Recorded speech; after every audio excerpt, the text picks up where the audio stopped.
The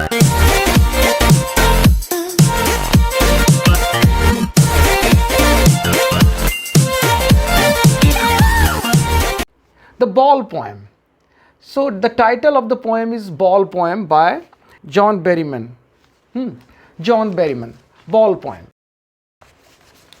So dear students, first of all, I would like to ask you one thing, that you might have reached the age of 15 or 16 by now, or 17. And during this time, you might have suffered some losses in your life. Losing one's toys, losing one's bicycle, losing one's smartphone, losing one's friend, losing one's relative, losing one's so many things. So you might have suffered some losses. Remember your first loss. What kind of feeling it gave to you?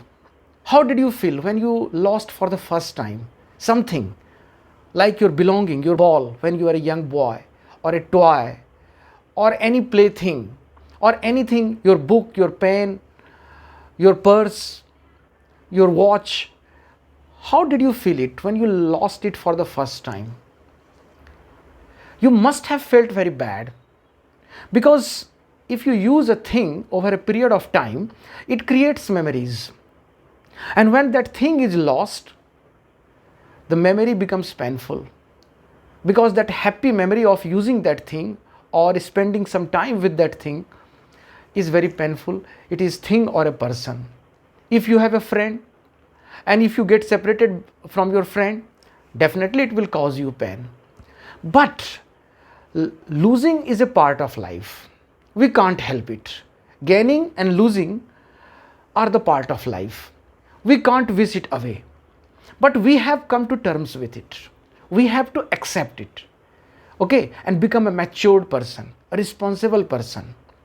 Because our crying over the spilt milk, our crying over the loss is not going to bring the thing back to us, the thing that we have lost or the person that we have lost.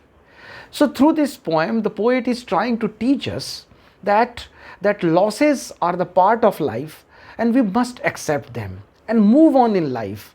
Go ahead in life. Don't get stuck there. Don't live in memories only. Okay, create new memories and go on with the life. Move on in life. So this is the ultimate message of the poem.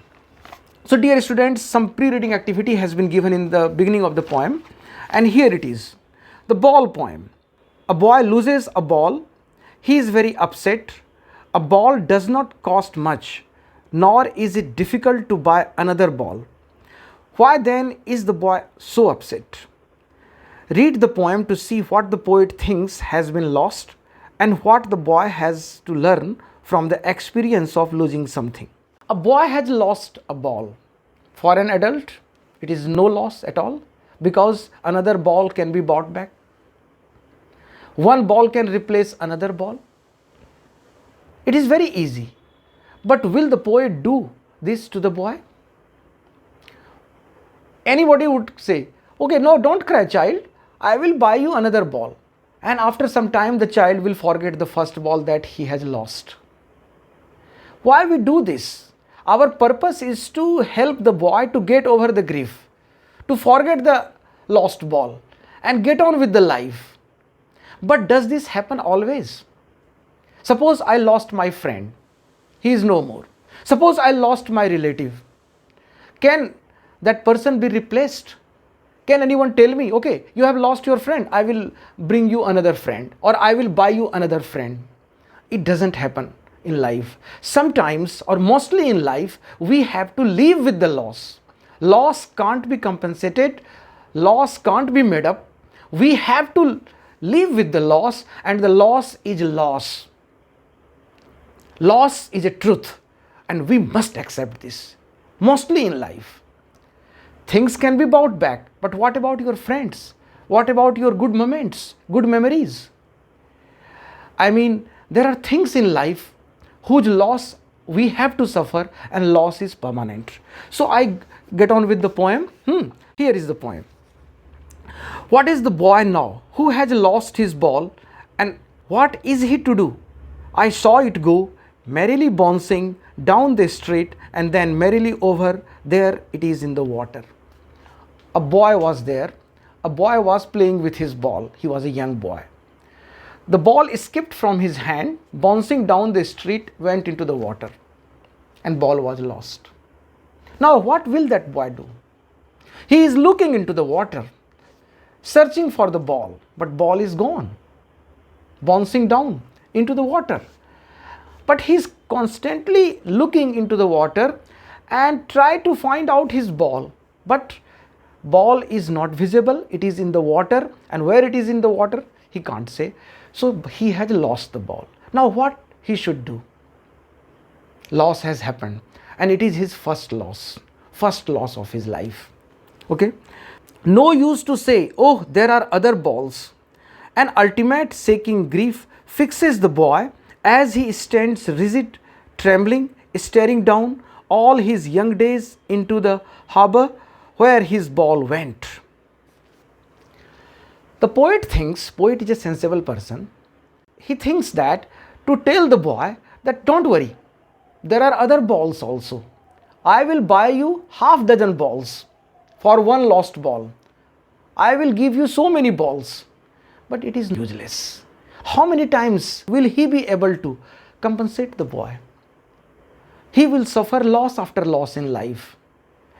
So all the losses can't be replaced. All the losses can't be made up. So poet is trying to teach the boy the biggest lesson of life, that you have to live with the loss. Losses are the part of life. It is true that we are going to lose something or the other, someone or the other. And we have come to accept this. We have to come to terms with it. That's why the poet doesn't say that there are other balls and that I will. But the for boy, it is a new experience. So line is, an ultimate shaking grief fixes the boy. This grief is shaking, and it is very deep. He is deeply affected by this grief. Oh my God, I have lost my ball, and if I don't get back my ball, what will happen? Because memories are attached to the ball. He has played long with that ball.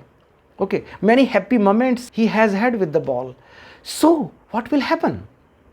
So this grief fixes him. He is rooted to the ground. He is not moving. His body is stiff. He is trembling, and he is in deep sorrow. He is very sad. What should he do? But poet does not talk to him. Poet wants him to get his own strength, to muster his own strength, to come to terms with the loss, to accept the loss, to realize that losses happen in life. So poet would not intervene. He would not intrude on him. He would not tell him, don't worry child, I will buy you another ball. No, because he wants to educate him. He wants to make him tough to face the challenges of life, losses of life. And all his young days into the harbor where his ball went, as I told you about memory, I would not intrude on him. A dime, another ball is worthless. A part of dollar is called dime, 10 cents. So, a dime can buy him a ball. It is not very costly, but it is not the matter of cost. It is a matter of making him responsible and making him accept the loss. Because each time you lose something or someone in life, that loss can't be compensated. Okay? You have to accept them.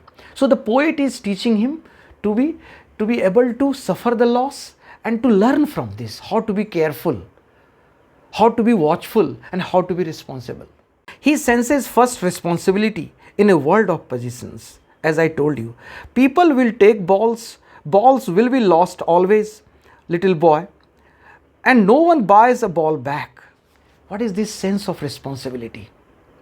That I am responsible for the loss of the ball. I have lost my ball, and nobody is responsible to give me another one. Whatever I lose in my life is my loss, and I must go through this loss, get over this loss, and move on with the life, get on with the life. We can't do this. So this is the biggest lesson in the world of possession. What is this world? Everybody is an owner of something. Someone has a car, someone has big building, one person has so many things.